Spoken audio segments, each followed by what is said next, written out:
Lâchez-moi! S'il vous plaît! Oui! Je suis au courant de votre venue dans le village de Montluc ce soir! Et je tiens à exprimer la position de la force syndicale ouvrière! Monsieur Jonas, on est séparés, on est séparés!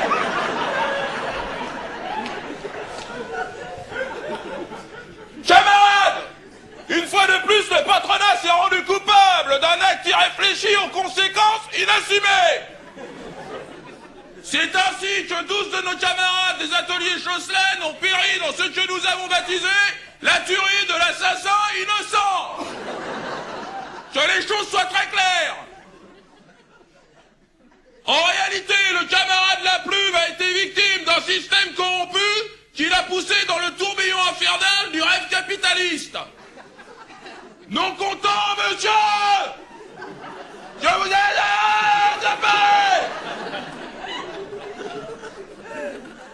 non content de nous parquer aujourd'hui dans leurs usines comme du bétail, le patronat a décidé de pousser certains d'entre nous jusqu'à l'abattoir.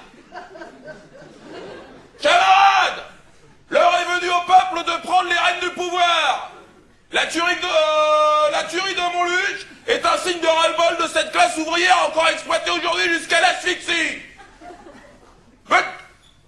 Merde, ça te va, toi? Vous me laissez terminer. Nous ne tomberons pas dans le piège facile dans lequel les médias veulent nous entraîner, en concluant que la tuerie de Montluc est l'acte isolé d'un individu victime du syndrome de la vache folle. Ridicule, des têtes vont tomber, sachez-le, hein? À commencer par celle du président des États-Unis d'Amérique, qui après s'en être pris aux Indiens d'Amérique continue à s'en prendre à la population la plus pauvre de cette planète. Je vais parler bien sûr de la population ouvrière.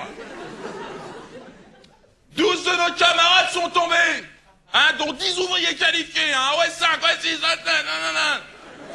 et un cadre premier échelon. J'ai été reçu, monsieur.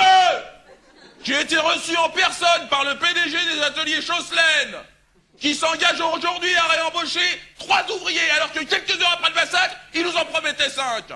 Là encore des promesses non tenues, tenues.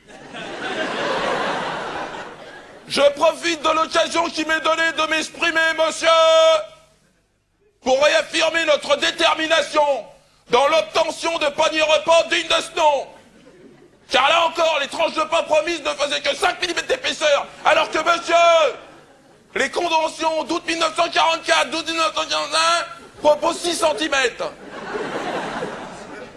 Je vois là une provocation du patronat qui, en touchant à la nourriture, tente d'affaiblir directement l'individu et par la même l'action ouvrière. Je rappelle, et j'en terminerai là, aux camarades qui n'auraient pas payé leur cotisation du mois de juin, qu'en agissant de la sorte, ils jouent le jeu du patronat et décrédibilisent l'action ouvrière. Et pour terminer, monsieur, je tiens simplement à réaffirmer notre soutien franc et massif à Jean-René Bavary des fromageries Sacogne dans la grève qu'ils ont entamée il y a maintenant 16 ans. Contre la supérette Lafleur, qui vendait, monsieur, et qui vend encore aujourd'hui du fromage pakistanais italien alors qu'on en fabrique ici au village. Non, nous ne nous laisserons pas rouler dans la farine, encore moins dans le chocolat. Alléluia.